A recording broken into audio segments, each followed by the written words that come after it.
It has always been a strong human tradition to try to set things in stone. And I say that understanding that there's a lot of different types of humans.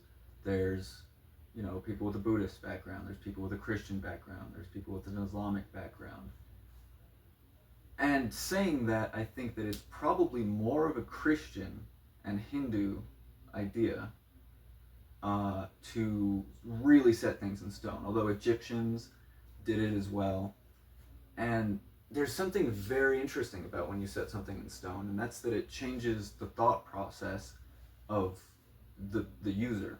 So for a long time, we were hunter-gatherers. We probably didn't even speak that much. Maybe danced, maybe spoke with our faces and expressed ourselves, but we probably didn't make small mouth noises through our throat until somewhere around the same time as agriculture.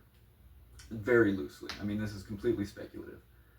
And then we, for a long time, probably only spoke in glossolalia, which is the technical term for speaking in tongues. It'd probably be one guy looking a little sad, and a guy would kind of nudge him and go, huh, and the other guy would go,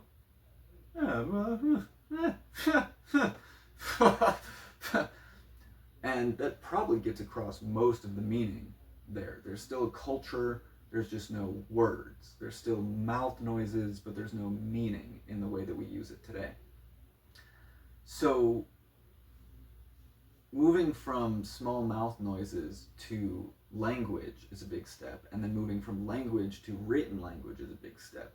But there's a very underappreciated aspect of this transition, which is as we become more and more proficient at ascribing meaning, we get further and further away from the shared realization, the shared feeling of individual meaning. Which is to say, when I say socks, I'm thinking about my socks, the socks I've had, the way they fit my feet, the way they smell, the other socks I've experienced. I'm not thinking about the socks of people around the world and how those fit.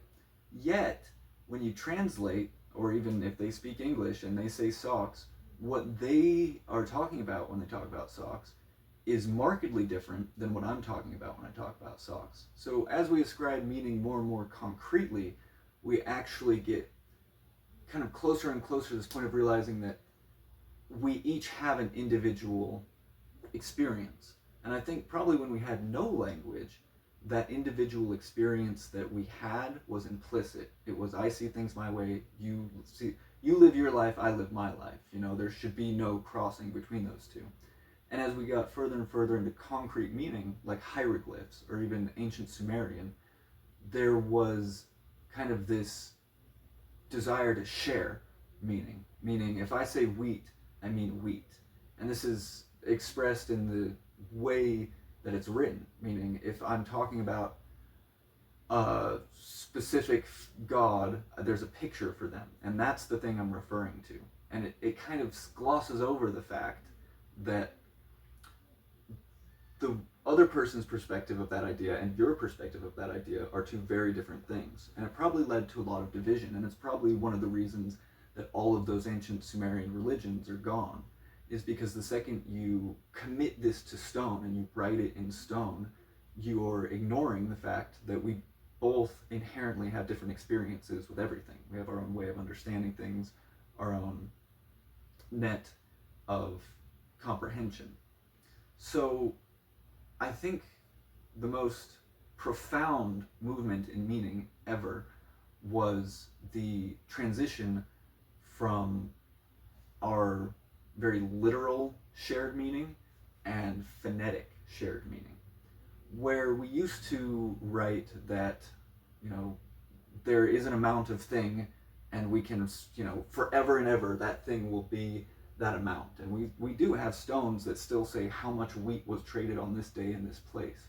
And that still has concrete, we can rely on it.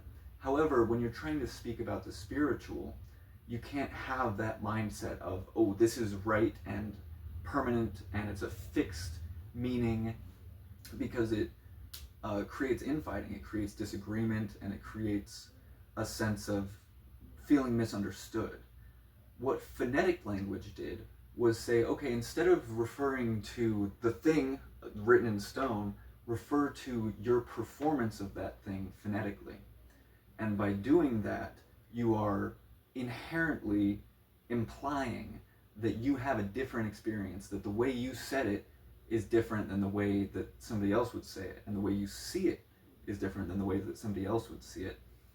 So I think it's very, very interesting when you're talking about a cultural overmind, or like a set of assumptions that drives the truth within us, to accept inherently the step between the reality of the situation and the full extent that we're allowed to perceive it, which is our experience. I don't think of a Chinese sock because I don't have experience with that. I can, but it's not what a sock is to me. And so by saying that instead of writing down what it is, we're going to write down what we say, and that will represent what it is to us.